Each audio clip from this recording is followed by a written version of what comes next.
Então, temos conosco o deputado federal eleito pelo Partido dos Trabalhadores, Rogério Correia. Boa noite, Rogério, bem-vindo.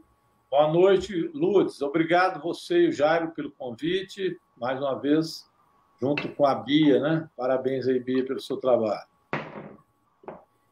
E a nossa deputada estadual pelo Partido dos Trabalhadores, Beatriz Cerqueira, também ex-presidenta da CUT Minas. Eu digo assim que é nossa presidenta de honra.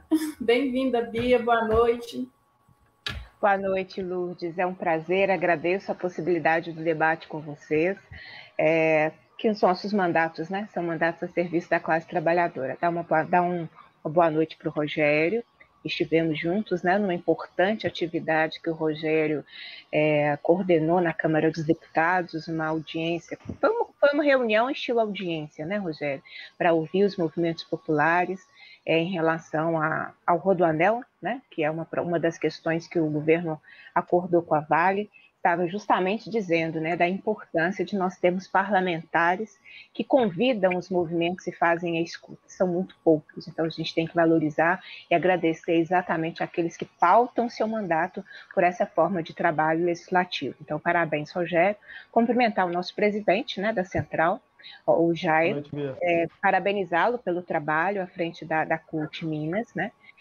Nunca um momento muito atípico, né, de pandemia, nós que fazemos a luta na rua, né, fazemos a luta concentrando pessoas, fazendo greve, fazendo enfrentamento com os nossos corpos, né, e nesse momento a CUT fazendo a luta numa pandemia. Então, parabenizá-lo pela gestão e cumprimentar novamente a Lourdes, né, além de sermos da mesma categoria, somos professoras, é a nossa secretária-geral da CUT Minas, então exerce um trabalho de articulação sindical aí no estado todo, então parabéns também pelo trabalho. E a todos que começam a nos acompanhar pelas redes sociais, esse era um debate muito esperado, né?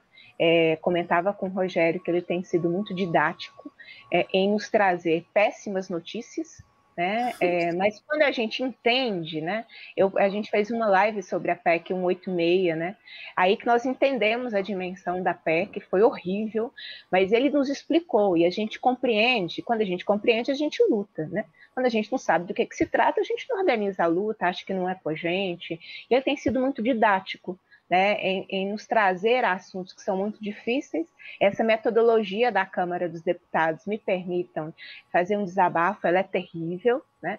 Eu costumo dizer que a gente dorme com o direito e acorda sem ele, as votações são nas madrugadas, a dinâmica de destaque, né, é uma dinâmica muito, muito difícil, para nós que somos minoria no parlamento, né, somos maioria como povo, mas nos parlamentos compomos aí as bancadas minoritárias, então é um trabalho essencial e quero, através dele, cumprimentar todos os deputados e deputadas federais que têm feito a resistência, né, um papel importantíssimo em tempos de pandemia, em tempos de genocídio no nosso estado e no nosso país. Então, agradecer por essa possibilidade do debate que estava sendo muito esperada. Obrigada, Bia. Antes da gente começar mesmo o nosso debate, tem uma notícia muito boa, porque antes a gente discutir esse assunto assim, né, que não é tão complicadinho e deixa a gente meio aborrecido, muito aborrecido. Então, tem uma notícia muito boa, como o Rogério está deputado federal, ou seja, está lá próximo, né? Então, eu acho que é você que é a pessoa para falar para nós a decisão do STF de hoje, de agora a pouco, que é uma notícia muito boa. Vai lá, Rogério. Com certeza. Nós não podíamos começar a nossa conversa de hoje sem comemorar a vitória que o Brasil teve, que o Lula teve agora no Superior Tribunal Federal.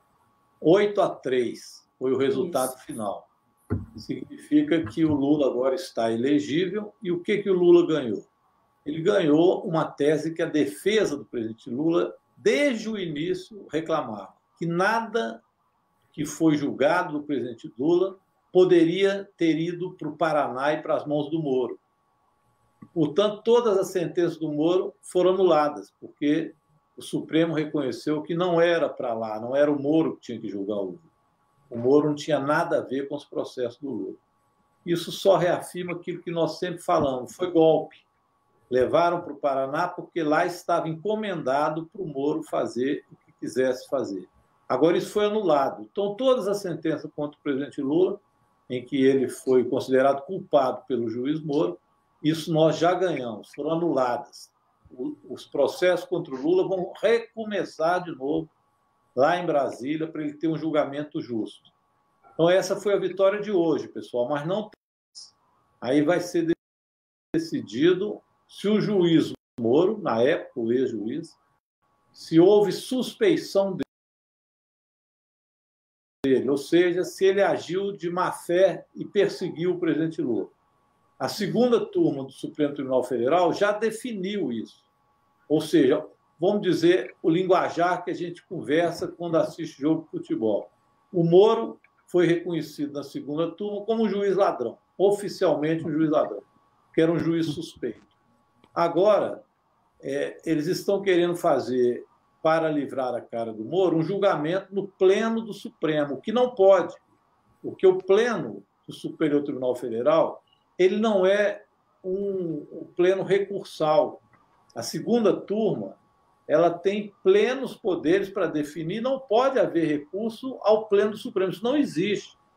Inclusive, a Carmen Lúcia foi uma que, ao votar nessa questão, deixou claro que não pode haver essa questão de recurso. Isso vai ser julgado semana que vem. Nós esperamos que eles mantenham a decisão da segunda turma.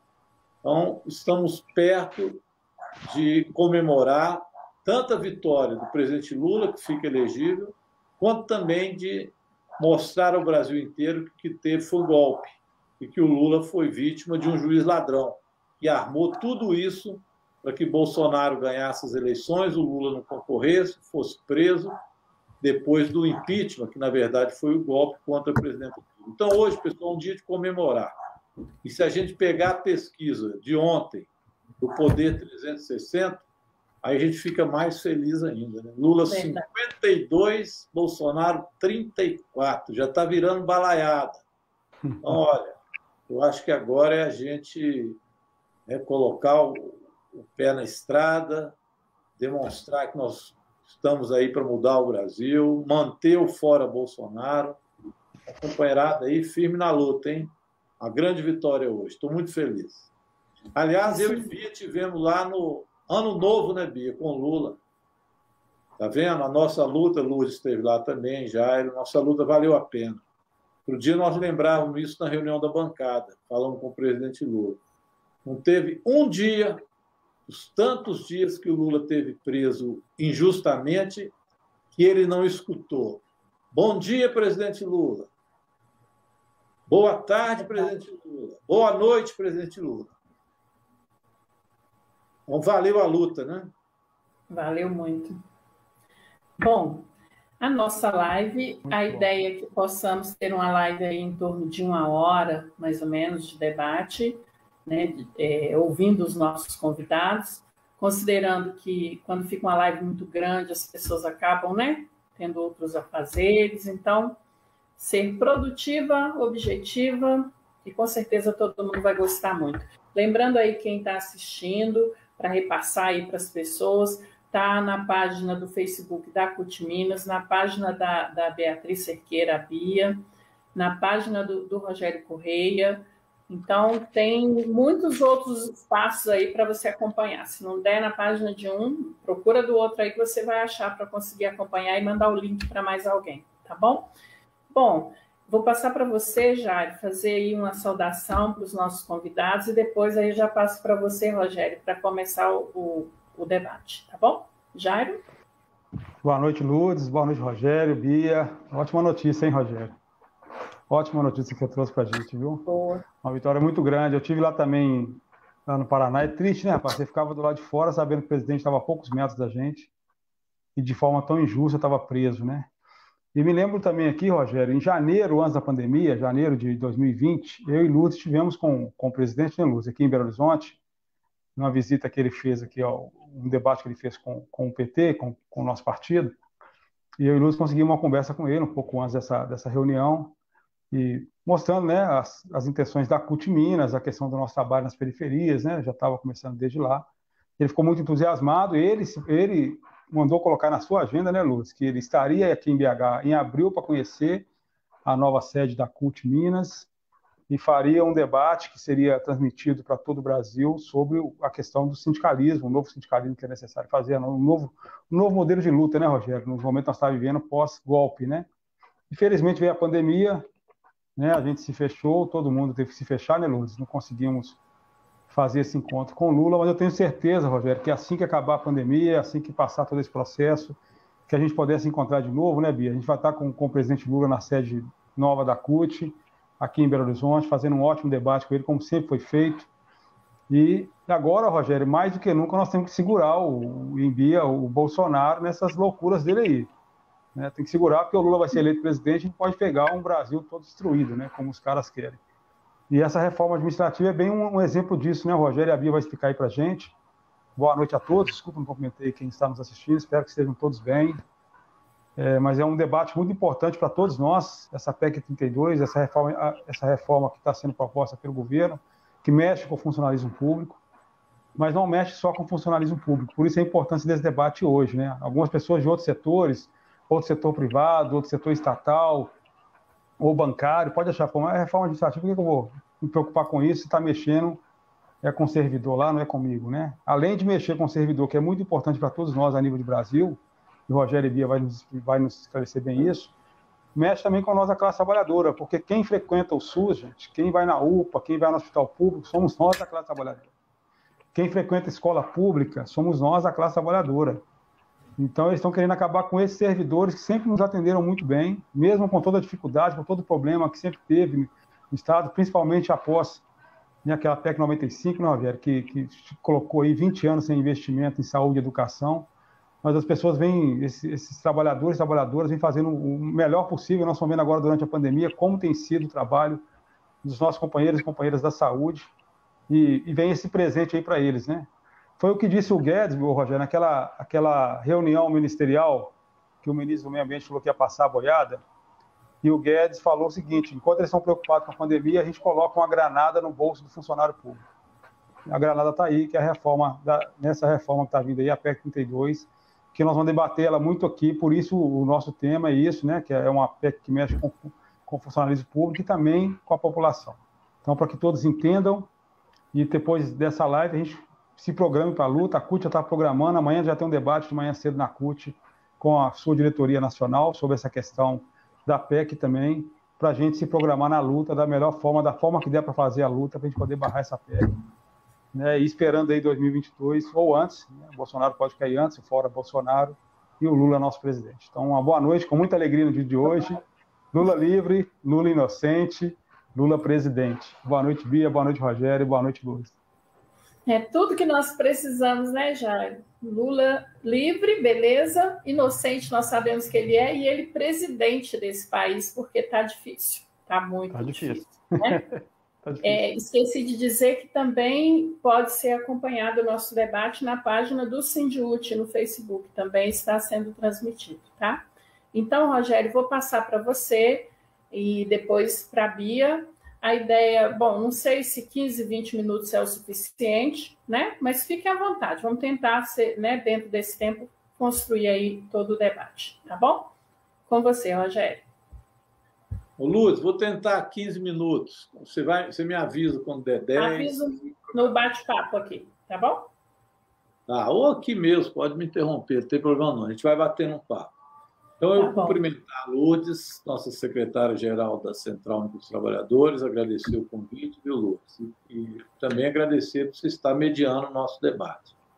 Cumprimentar a Beatriz Cirqueira novamente, já estivemos juntos hoje, como ela explicou, defendendo lá os atingidos contra mais um absurdo que querem fazer, que é um rodominério. Fazer um rodoanel, que eles falam em torno de Belo Horizonte, mas é só para exportar minério.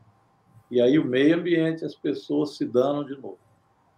E, é claro, obra do Zema, né? E com dinheiro que a Vale, olha só como é que julgada é, com dinheiro que a Vale teria que pagar pelo crime que cometeu. Então, a Vale vai ajudar a construir algo que ela vai ter muito lucro, que é esse rodoanel para os caminhões ficarem circulando e facilitar a exportação de minério. Então, eu e Bia já tivemos hoje à tarde uma conversa sobre esse ponto. E o Jair, e presidente da CUT. Eu agradeço, viu, Jairo, a CUT promover esse debate.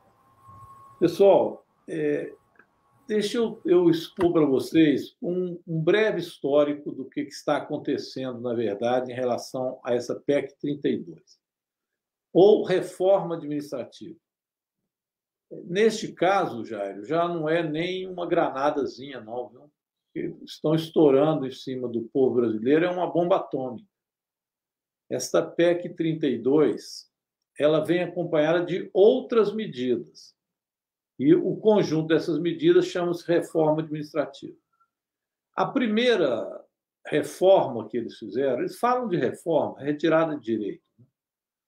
Quando o Temer assumiu, após o golpe na presidenta Dilma, ele instituiu a emenda constitucional 95. A Bia e a Lourdes, assim como eu, são professores, são sindicalistas ligados à educação, sabem bem o que é a emenda 95. Foi aquela que congelou os recursos de educação, saúde e também de assistência social. Congelou por 20 anos. Isso não existe em lugar nenhum do mundo, nenhum. Uma Constituição diz que se um governo for eleito, ele não pode investir mais na educação e saúde, porque o dinheiro está congelado durante 20 anos. Imagina isso. É uma medida tão dura e tão equivocada e foi usada. E agora está fazendo falta no SUS, está fazendo falta na educação pública. Essa foi a primeira das medidas que eles fizeram. Vocês veem que eles disputam o orçamento, porque eles querem que sobra mais dinheiro para pagar juros de dívida externa e para fazer investimento que interessa ao capital e ao mercado. Então, congelaram por 20 anos essa verba de educação, saúde e outros. Não satisfeitos, ainda no governo Temer, fizeram rapidamente a reforma trabalhista. Essa a CUT acompanhou, nós tivemos protesto, conseguimos que algumas coisas nós segurássemos, mas também retirou muitos direitos da CLT. E quando o Bolsonaro foi eleito, ele completou isso, inclusive acabando com o Ministério do Trabalho, colocando o Ministério do Trabalho como uma secretaria dentro do Ministério da Economia, sob os cuidados do Paulo Guedes. E, com isso, os trabalhadores perderam direitos da CLT e perderam a sua condição de resistência, inclusive, através de um Ministério do Trabalho que foi criado por Getúlio Vargas lá atrás, para dar garantia e direito aos trabalhadores. E, logo em seguida, o Bolsonaro, então, fez também a reforma da Previdência. Aí foi em cima dos aposentados, vocês lembram, retiraram muitos direitos, embora não tenha conseguido tudo. Não conseguiu, por exemplo, privatizar o sistema de Previdência completamente. Mas fez a reforma da Previdência, tirando também muitos direitos. Então, só aí já teve o congelamento das verbas públicas, do serviço público, teve a reforma trabalhista, tirando direitos dos trabalhadores, a reforma da Previdência, tirando direitos dos aposentados. E agora vem, então, a reforma administrativa. A reforma administrativa são uma série de emendas constitucionais que vão privatizar o Estado brasileiro e vão tirar da Constituição as garantias que nós colocamos na Constituição, que o serviço público seria papel do Estado para servir ao povo, especialmente ao povo mais pobre. É isso que a Constituição nossa diz hoje. Então, o serviço público no Brasil, ele está garantido na Constituição para a educação, para a saúde, mas não só para a assistência social, para o transporte, para o lazer, para a segurança, para a previdência social, para a proteção à maternidade e à infância, para a assistência aos desamparados. Tudo isso a Constituição nos garante. Os recursos arrecadados vão para o povo através de prestação de serviço. Tudo isso que eu li para vocês aqui, eles estão retirando da Constituição nesta tal reforma administrativa. E o serviço público, então, seria substituído pelo serviço a ser prestado pelo mercado e não mais pelo recurso público e pelo Estado brasileiro. Essa é, na prática, o que eles propõem com a reforma administrativa. Ela tem 3 emendas constitucionais que estavam no Senado, agora são 2, que era a emenda chamada de emergencial, a PEC emergencial 186, que eles aprovaram nós já falamos sobre ela, fizemos uma live sobre a PEC 186, que foi um ajuste fiscal. O ajuste fiscal é você apertar o cinto dos recursos de serviço público, fazer esse ajuste fiscal. Eles fizeram isso, embora não tivessem conseguido um ponto que eles eram essencial, que era o corte de salário de 25% de qualquer servidor público e o corte de 25% também da jornada. Ou seja, corta o salário e corta o serviço público. Você corta a jornada, você está cortando o serviço público. Essa parte eles não conseguiram, mas eles vão voltar com ela na emenda 32. Então, veja bem. Eles também não conseguiram, na emenda, a PEC 186, retirar os recursos obrigatórios de educação e saúde. Fazer o que eles chamam de desvinculação orçamentária. Tentaram. Seria, então, retirar aquilo que é obrigatório para custeio de educação e de saúde, eles querem retirar da Constituição. Se faz isso, a verba e o montante de bilhões que vão para a educação e saúde passam aí para a mão da iniciativa privada. Esse também eles não conseguiram, mas vão voltar a discutir essa questão na emenda 32.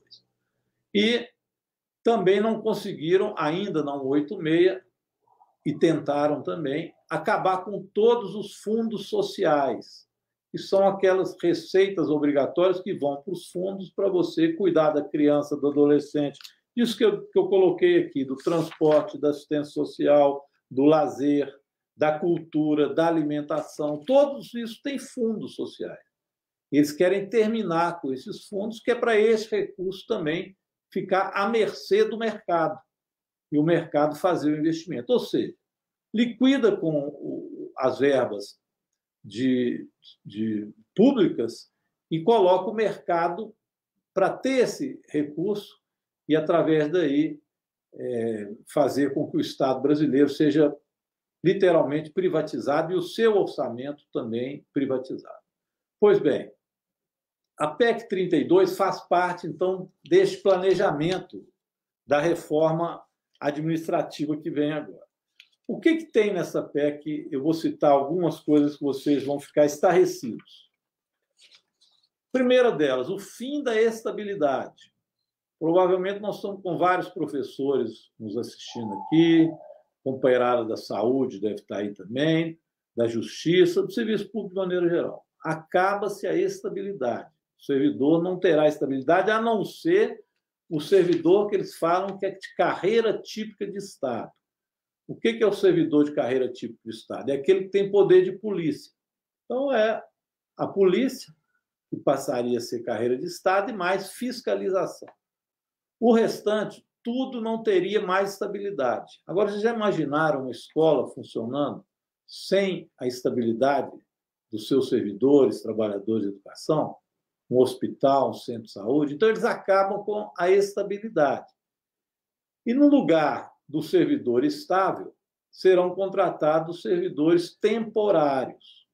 E esses servidores temporários terão, com certeza, uma jornada menor e também não existirá para eles carreiras, porque eles não são das carreiras tipo de Estado. Então, só aí nós vimos que eles terminam com a estabilidade do serviço público. E se não tem estabilidade, vocês já imaginaram um servidor público do setor de educação? Ele só pode dizer aquilo que o governo de plantão quer que diga. Aliás, nós vimos isso na escola sem partido, um pouco isso. É obrigar que as pessoas tenham que dizer aquilo que o governo de plantão quer dizer, ao invés de fazer uma educação que tenha toda uma elaboração a partir de uma lei de diretriz e base da educação, todo esse debate que a gente faz. Bem, ele termina também com concurso público. Então, a não ser as carreiras de Estado, as outras também não terão concurso público. Acaba com o concurso público na educação, na saúde e assim por diante. E as carreiras, elas também vão ser todas enxutas, com um valor menor, e eles estabelecem, então, um corte de salário e o corte daquilo que faz a carreira. Promoção e progressão, por exemplo, eles tentaram cortar e nós não deixamos, mas eles já vêm cortando o biênio, o quinquênio, tudo isso passa a não existir na carreira do servidor público. e o servidor passa a ser contratado temporariamente. Quando é contratado temporariamente, não se tem, portanto, esta carreira. Eles costumam dizer, mas isso vale para os servidores agora? Os servidores atuais não serão atingidos? Não é verdade esse discurso.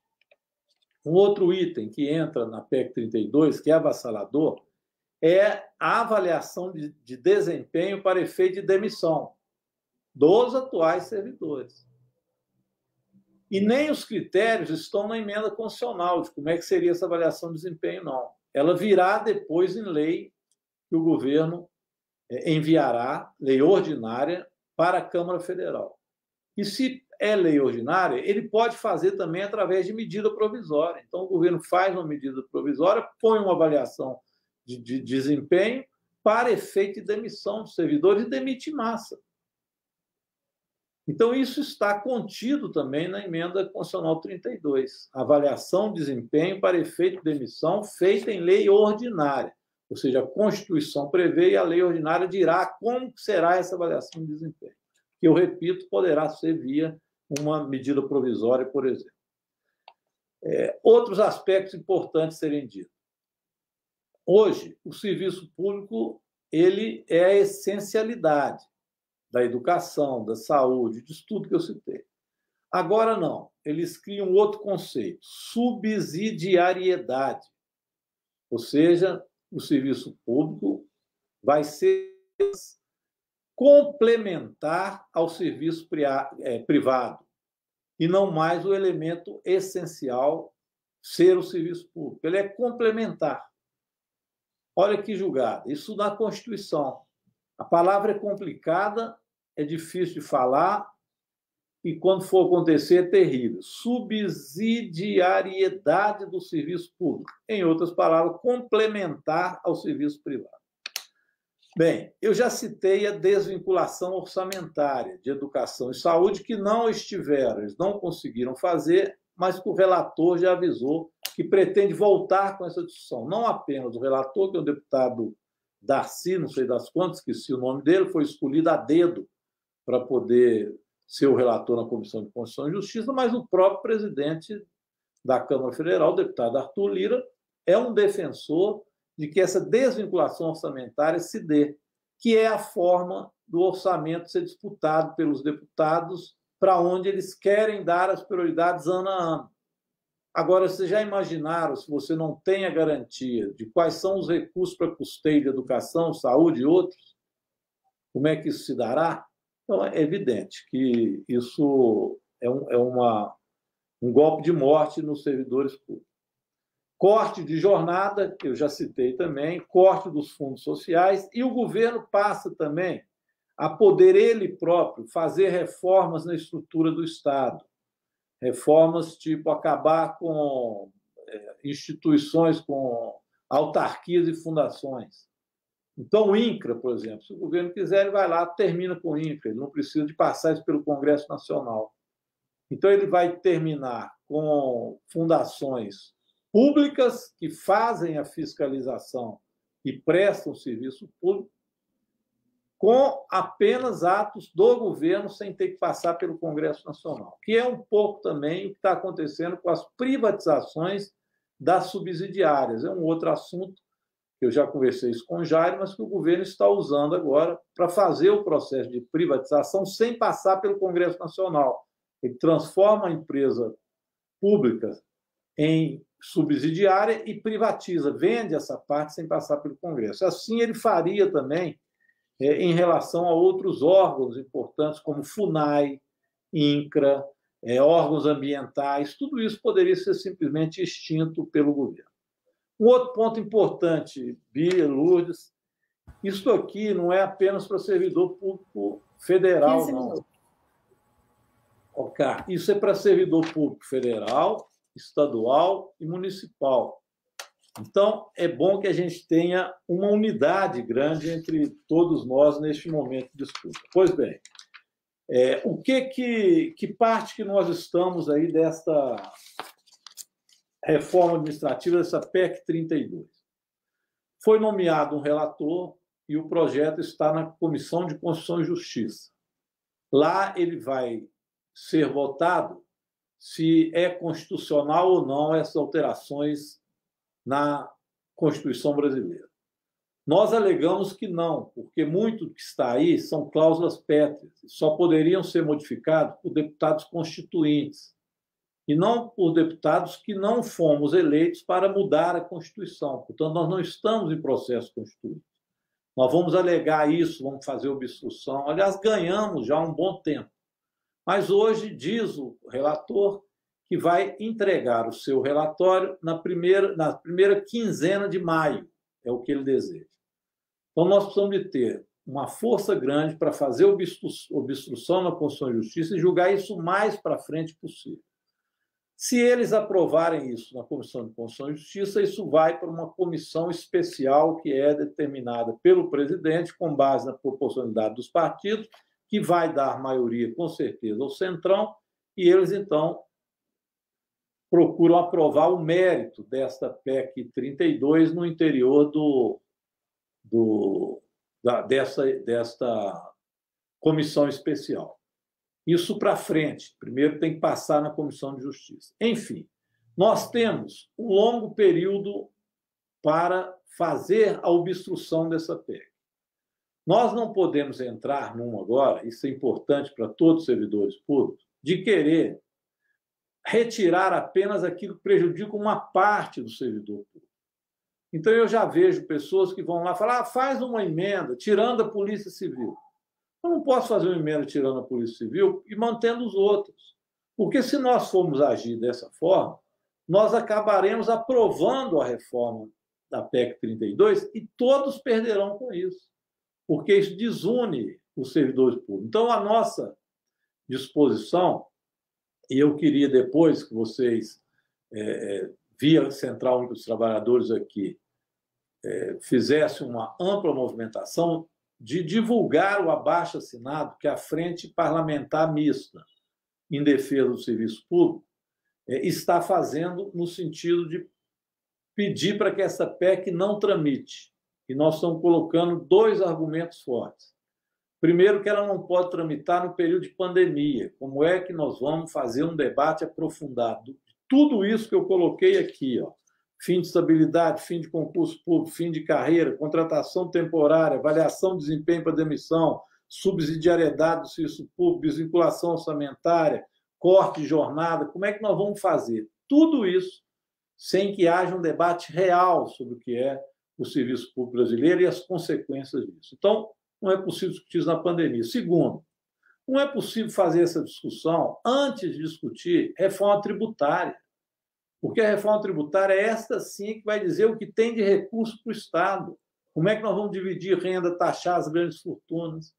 Então, esse debate precisa ser feito antes. Então, com base nisso, nós estamos fazendo um abaixo-assinado para que a gente entregue ao presidente Arthur Lira, pedindo para que suspenda a tramitação da PEC 32. Essa é uma etapa boa que nós temos que ter da luta.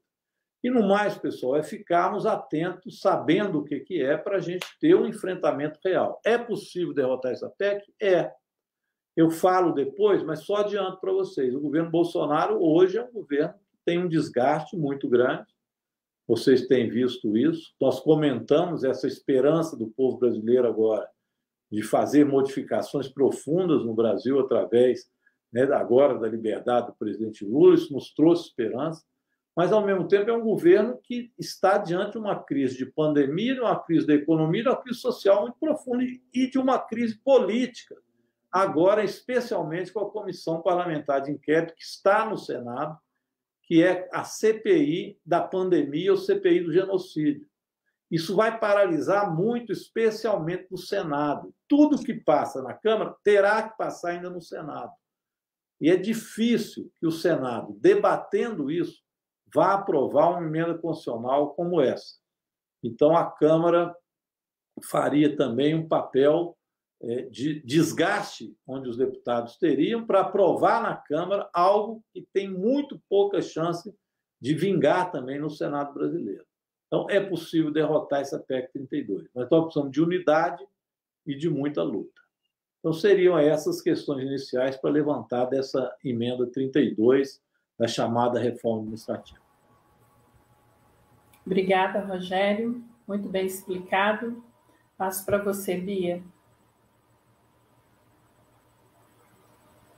Bem, eu acho que a minha tarefa é dizer o que nos cabe, né, nesse processo a nível estadual.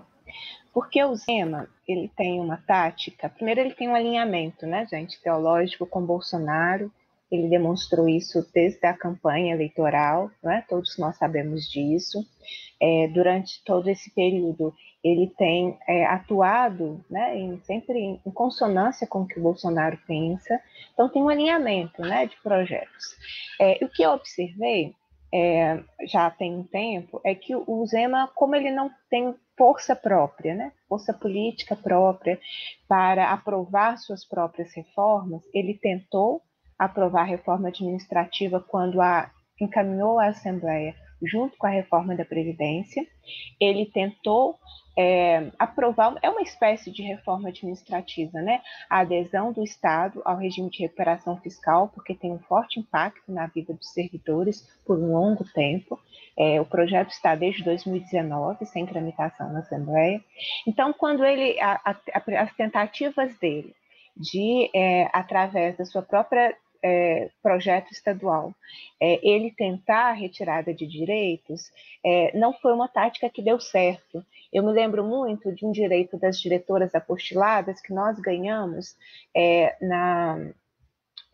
nas negociações da Lei 21.710, em 2015, e que o Zema, ele consolidou a retirada de um direito pela via judicial, ou seja, não foi uma alteração na legislação, foi uma decisão, no caso do Tribunal de Justiça, que retira, né, o direito de opção remuneratória das diretoras apostiladas. Então, o governo ele não conseguiu nesse período implementar a sua própria reforma.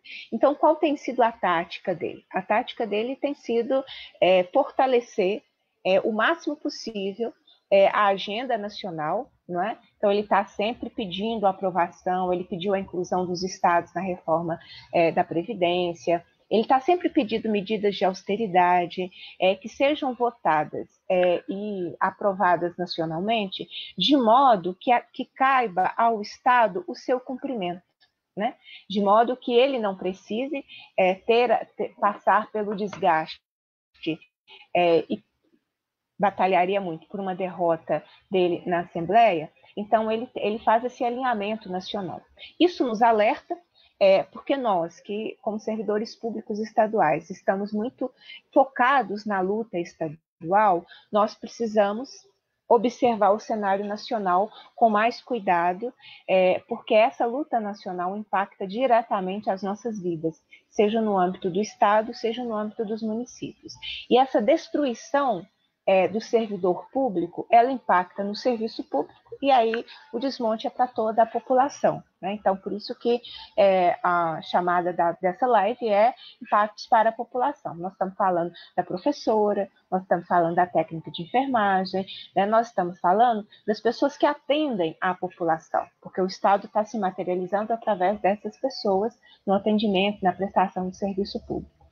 Então, acho que essa é uma tática que o governo do Estado tem adotado, né? É claro que a gente não pode perder a vigilância das pautas dele na Assembleia, que ele apresentou um substitutivo do regime de recuperação fiscal, e a proposta dele de reforma administrativa está lá parada na Comissão de Constituição e Justiça desde o ano passado, quando ele tentou tramitar a reforma junto com a reforma administrativa e sindical, junto com a reforma da Previdência, e ele não conseguiu, né, tramitar os três assuntos juntos numa única PEC, num único projeto de lei complementar. Então, eu diria isso, Lourdes, desse cenário estadual.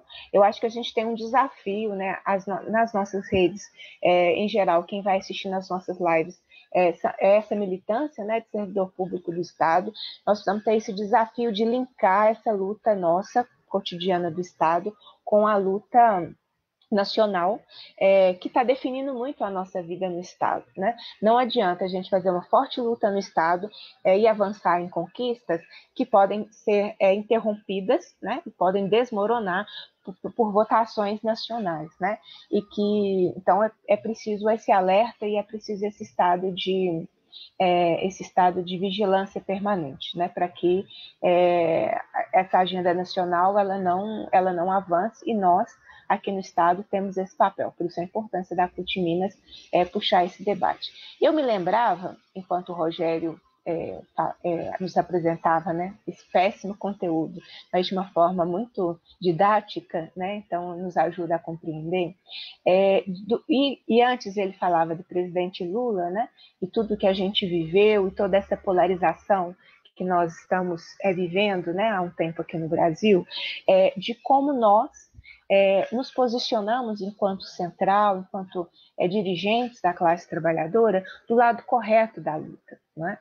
Nós saíamos às ruas de Belo Horizonte, de várias outras cidades de Minas, fomos com dezenas de caravanas a Brasília, fazer a luta contra o golpe, fazer a luta contra a interrupção de um mandato, né, de uma presidenta legitimamente eleita, e que teve o seu governo bloqueado desde 2015, né, quando o menino mimado aqui de Minas Gerais disse: ela não vai governar.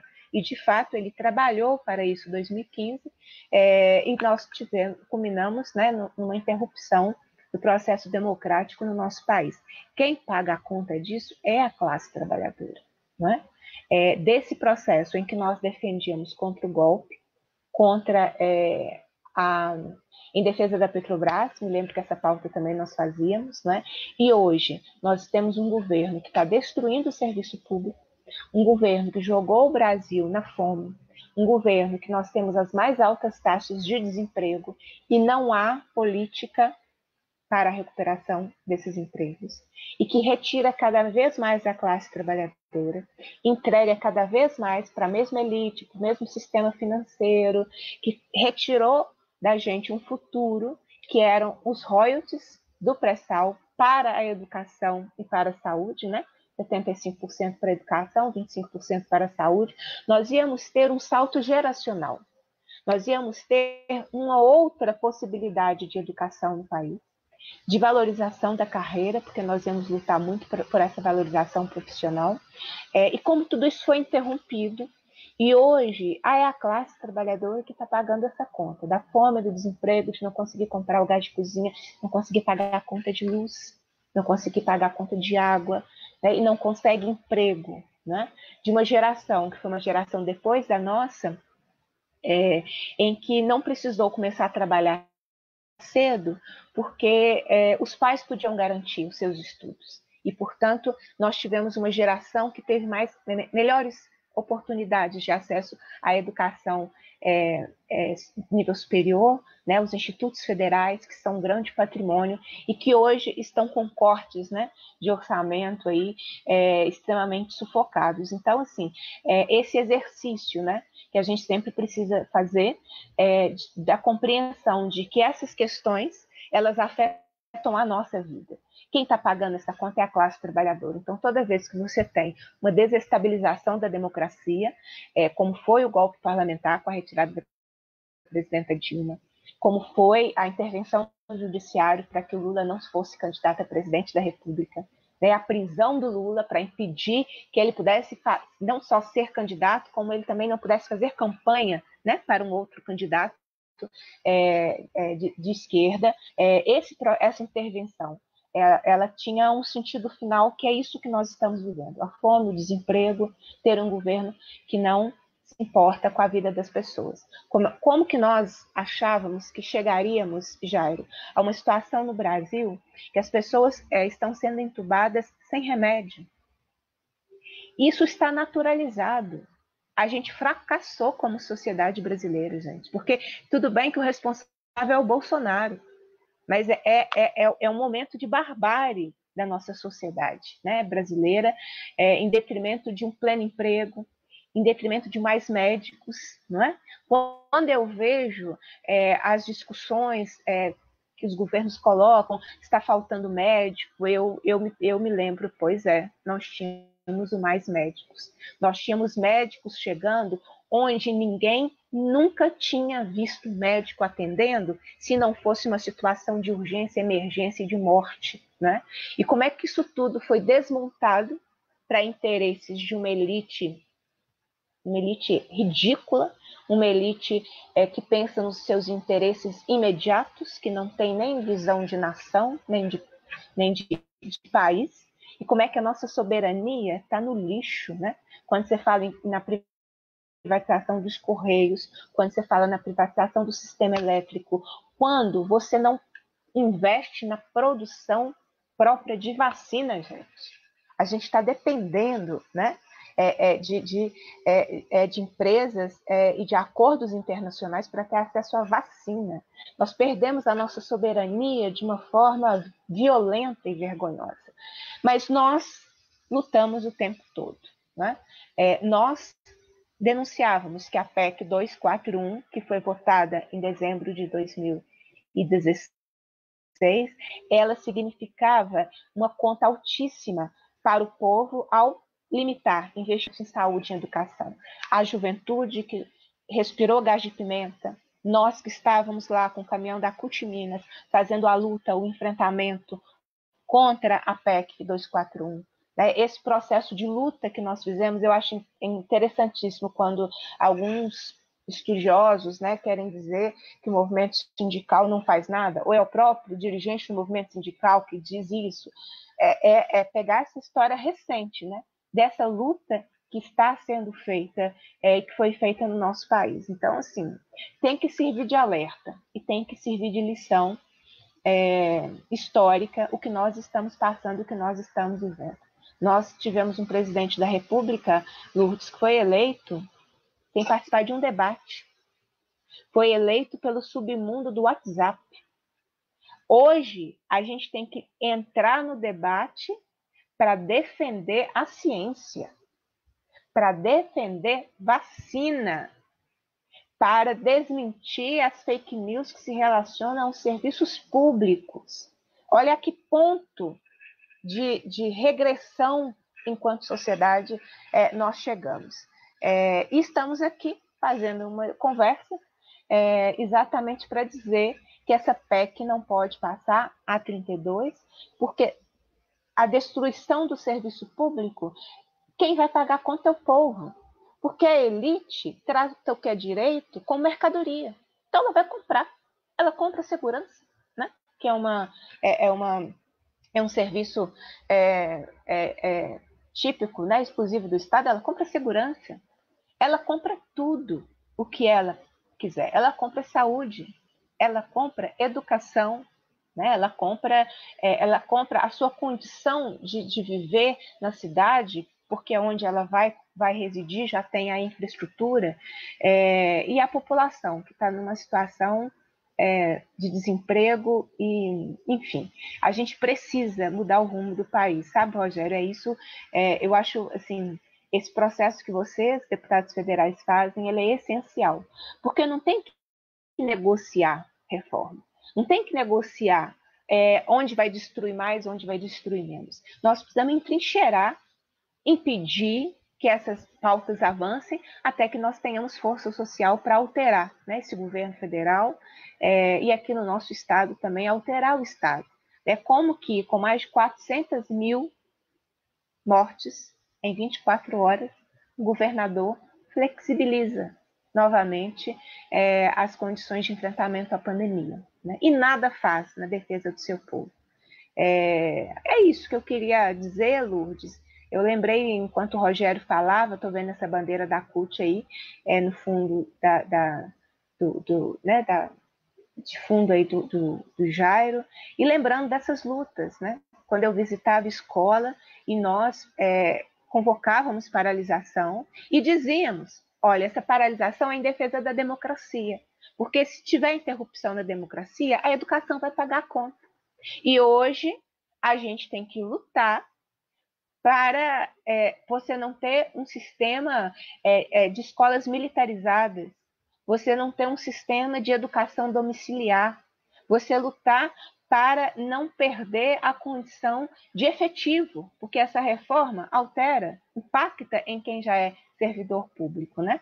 Então, nós estávamos corretos, né? Toda vez que tem interrupção da democracia, é o povo que paga a conta. A elite não paga a conta, não. Quando está difícil para ela vai para a Europa, ela vai para os Estados Unidos, apesar de que não estamos sendo benquistos em lugar nenhum do mundo, né?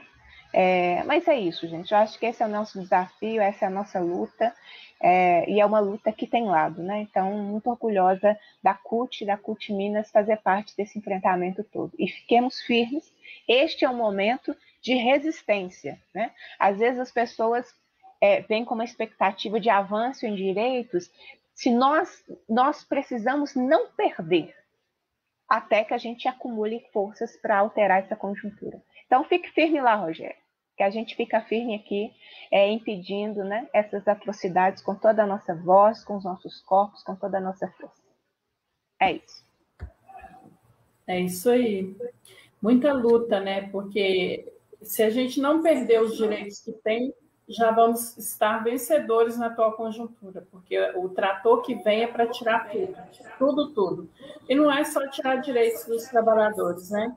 É tirar serviços da população. As pessoas precisam entender isso. E é engraçado, né, Bia, isso que você falou aí de ter que defender a vacina. É um negócio muito maluco, um povo que tem medo da vacina e não tem medo do vírus. Uma coisa louca isso. Jairo, vou passar para você, depois a gente vê se tem alguma pergunta e volta para cada um fazer as suas considerações finais. Pode ser? Ô, Lourdes, só antes do Jairo falar, Jairo, se eu passar na sua frente... Sim, pode ir lá, Rogério. Eu esqueci um ponto que está nessa PEC 32, que ele é muito importante as pessoas saberem que ele está lá. Eles estão chamando de instrumentos de cooperação. O que são esses instrumentos de cooperação? Permite contratos de cooperação entre o poder público e a iniciativa privada. Então, que estará essa iniciativa privada autorizada a executar serviços públicos. Então, vai poder fazer não apenas agora com OS ou CIPs, não. Mesmo com fins lucrativos, o Estado vai poder contratar com dinheiro público serviço privado. E isso é permitido, Bia, no texto da Constituição, para que estados e municípios e o Distrito Federal também possam fazer. E mais do que isso, não deixa claro se essas entidades privadas que foram contratadas pelo serviço público, se elas podem ou não cobrar mensalidades. Então, é extremamente grave. Isso está lá chamado instrumento de cooperação. Então, eles colocam na Constituição instrumentos de cooperação e dizem a legislação complementar será posteriormente aprovada e etc. E aí o governo faz uma medida provisória e privatiza o serviço público, entregando o orçamento todo para o setor privado. É gravíssimo isso.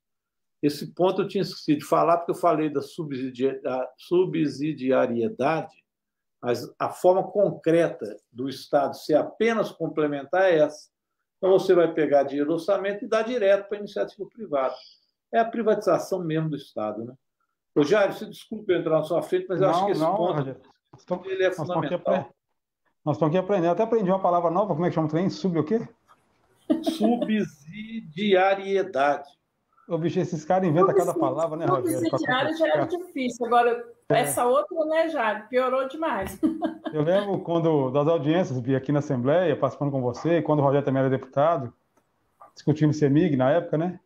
Eles arrumavam tanto termo complicado que depois, quando a gente conseguia explicar para a população o que era aquilo, como o Rogério fez agora, a população entende, né? Porque é um termo tão complicado que a pessoa tem até preguiça de ler.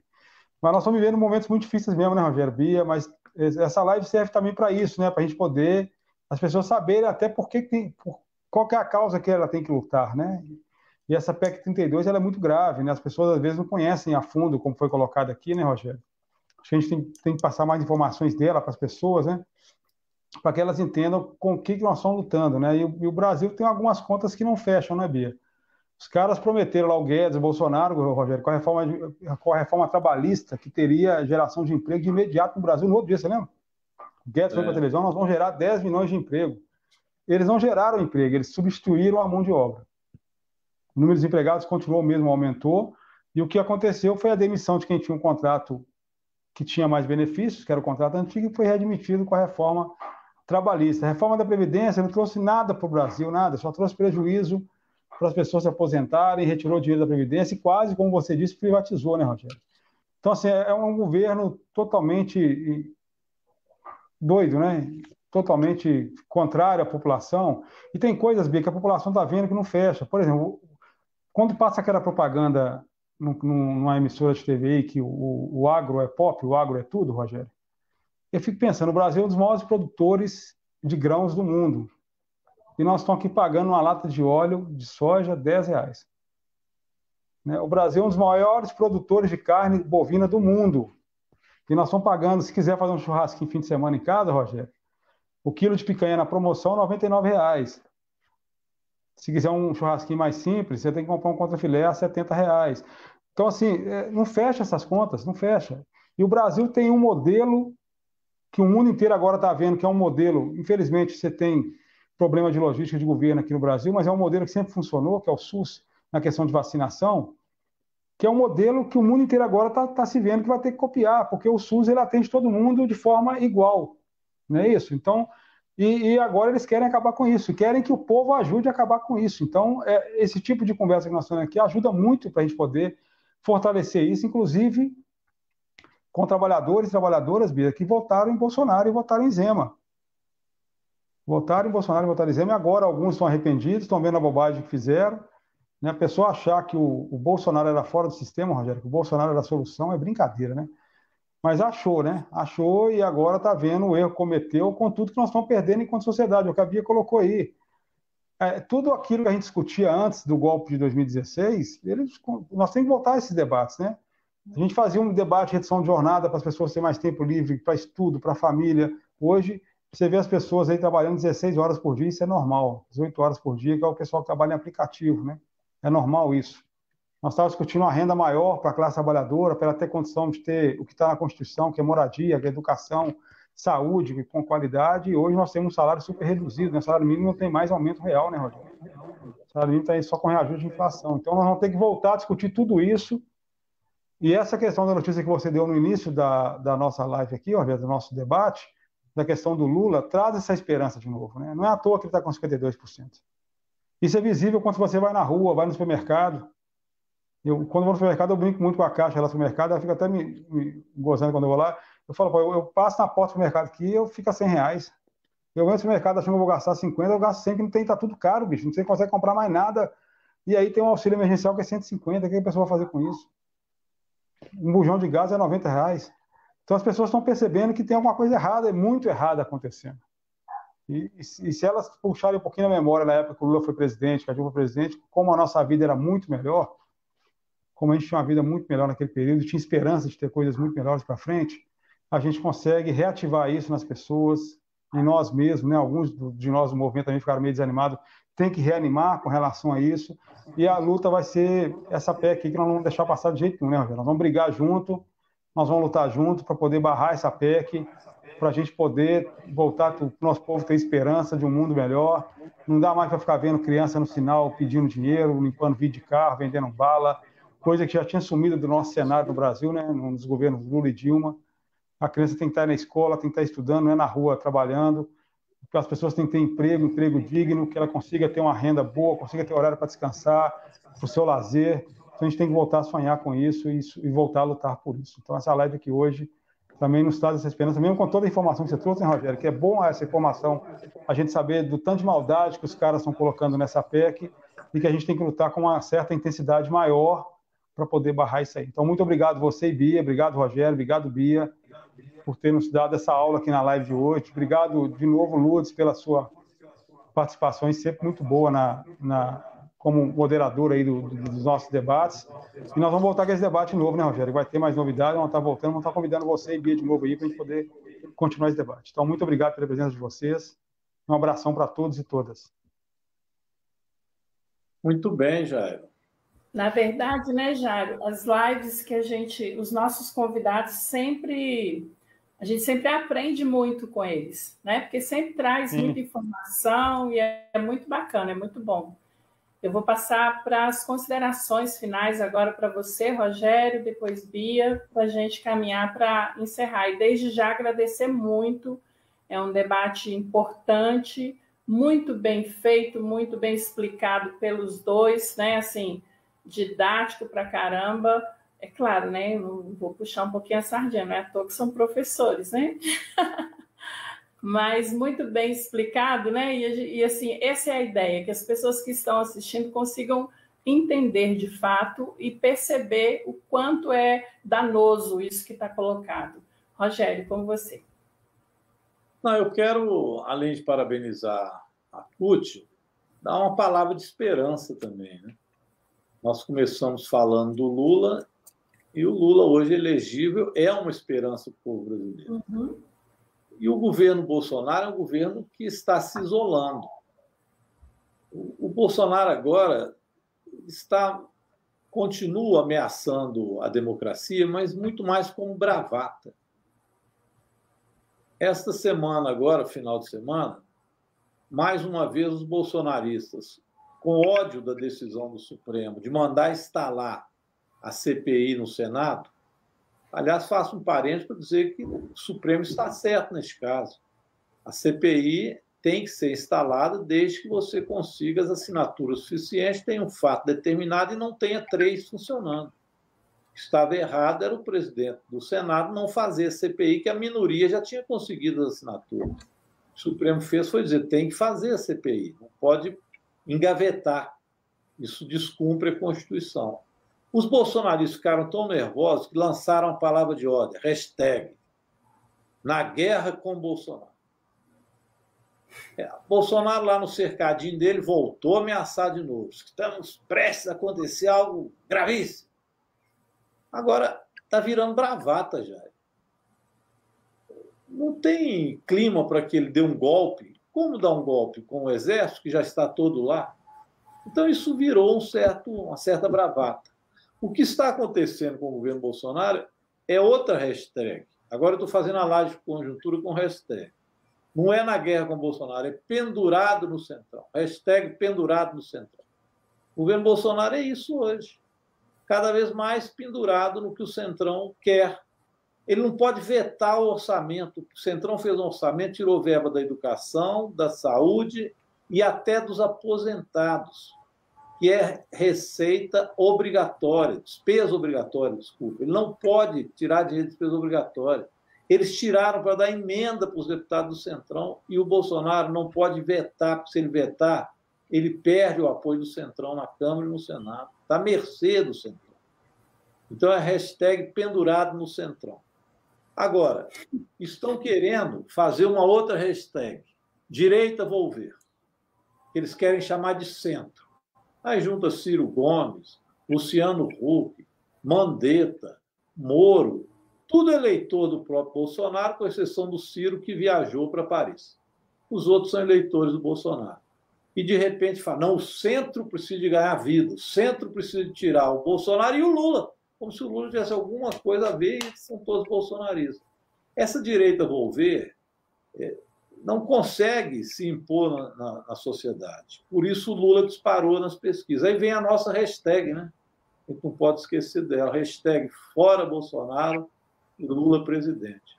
Eu estou achando que nós vamos colocar essa hashtag para subir e para virar não apenas uma hashtag nas redes sociais, mas um movimento, um amplo movimento no Brasil de fortalecimento, de novo, das classes trabalhadoras, dos sindicatos, da Central Única, etc. Mais uma noticiazinha boa, pelo menos por hora, ô Lourdes, essa para vocês, o pessoal do Sindiúti, é que não conseguiram votar também hoje ainda aquela questão que eles estão querendo colocar da educação como serviço essencial. Sim. Querem colocar a educação como serviço essencial porque o serviço essencial não pode fechar para nada. Então, volta-se às aulas com os trabalhadores e os estudantes sem vacina e não pode nem se mobilizar, né? Porque passa a ser serviço essencial, que é proibido de fazer greve. Até isso querem aprovar na Câmara. Hoje nós seguramos. Então, pessoal, firme aí na luta para a semana que vem nós voltar na resistência. Obrigado, viu, pelo convite. É um prazer estar aqui com vocês. Nós que agradecemos, Rogério. Volte sempre, sempre mesmo. Muito boa fala, excelente. Obrigada por estar conosco. Bia? Eu quero, mais uma vez, parabenizar a CUT, né? Quando nós, em 2018, ousamos, né, que vários dirigentes sindicais saíssem candidatos a deputados e deputadas estaduais, federais, foi uma tática muito acertada, porque o empresariado tem seus representantes, né? O latifundiário tem, o agronegócio, né? Até as empresas internacionais que hoje querem, né, os nossos correios, o nosso petróleo, têm os seus candidatos. Então, é legítimo que a classe trabalhadora tenha quem a represente, né? Então, foi uma tática acertada, é importante, e vemos a importância tanto do combate no Congresso, quanto nos legislativos estaduais, né, que nós temos feito aí em cada canto desse estado. Então, é reafirmar meu compromisso com a classe trabalhadora, com a luta de classes, com a nossa central. Esse mandato, né, é um instrumento a serviço da luta, e sigamos fazendo as lutas necessárias. Amanhã, a proposta, deixa aqui o convite, eu e o Rogério vamos fazer uma conversa, uma live, uma conversa sobre a educação como serviço essencial. De repente, isso tomou uma dimensão, nós precisamos debater, né, de modo que as pessoas compreendam e saiam fortalecidas em relação a esse debate. Eu já deixo o convite para estar conosco de novo amanhã nas nossas redes sociais. Forte abraço e gratidão por todos que acompanharam a discussão aqui nas várias páginas, né, que compartilharam o debate feito pela CUT Minas. Bia, muito obrigada, excelente contribuição. Você sabe, né? A casa é sua, venha sempre, viu? Obrigada. Jairo? Ô, Luz, eu acho que é isso, muito bom, legal demais hoje aqui com Bia, com o Rogério, né? Bia, nossa presidenta, saiu um tanto de coisa aí nos comentários, Bia. Estou querendo você de presidenta, não é da CUT, não é do Brasil já. O pessoal tá aí. Rogério também na luta, né, Rogério? Então a gente tem muita luta, né, Bia? Muita história para contar e a gente vai ter muita história para contar também durante essa pandemia da luta que nós fizemos, né? Isso aqui está sendo um passo da nossa luta, é o que é possível fazer, são as lives, o modo que nós estamos fazendo. E só um recado aí, Bia, para você, para o Rogério, para todos que estão nos ouvindo, a CUT vai voltar com aquela questão da solidariedade. Nós estamos voltando aí na semana que vem, no dia 21, com a questão das cestas básicas, dos marmitex. Estamos também pedindo ajuda com roupas, cobertores para os moradores de rua, que agora o frio está chegando na nossa cidade. Vamos fazer o que é possível fazer. E deixando claro mais uma vez, a gente não está fazendo caridade, nós estamos fazendo solidariedade de classe. Nesse momento, o nosso povo está passando fome e está tendo necessidade. Então, semana que vem começa, nós vamos divulgar de novo aquela conta para as pessoas que queiram contribuir. Já conseguimos contribuição de alguns sindicatos, o Bia e o Rogério, então já tem um volume até bom de cestas que vamos começar semana que vem. E vamos voltar também com as marmitex. E agora é diferente, não vai ser só para morador em situação de rua, vai ter que distribuir marmitex também nas periferias, tem muita gente que está em casa que não tem o que comer.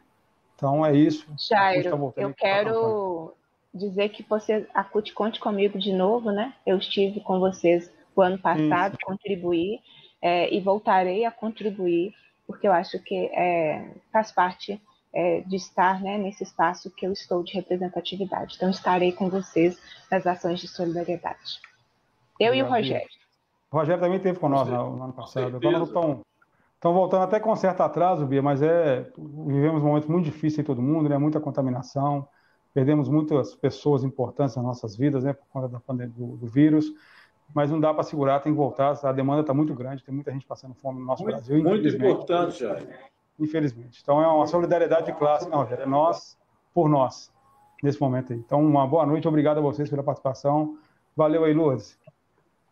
Eu agradeço em nome da CUT, agradeço a todos e todas que nos acompanharam até agora.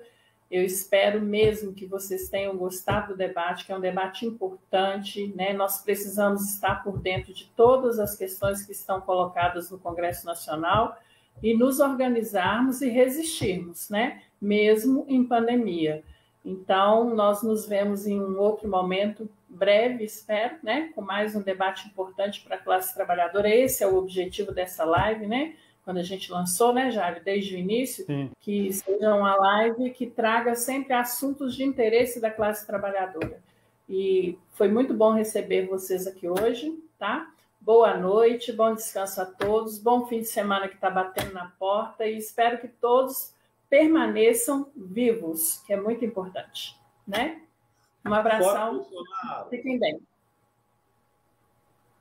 Fora Bolsonaro, leva o Zema. Fora Bolsonaro. Fora Bolsonaro e Lula presidente. É isso aí.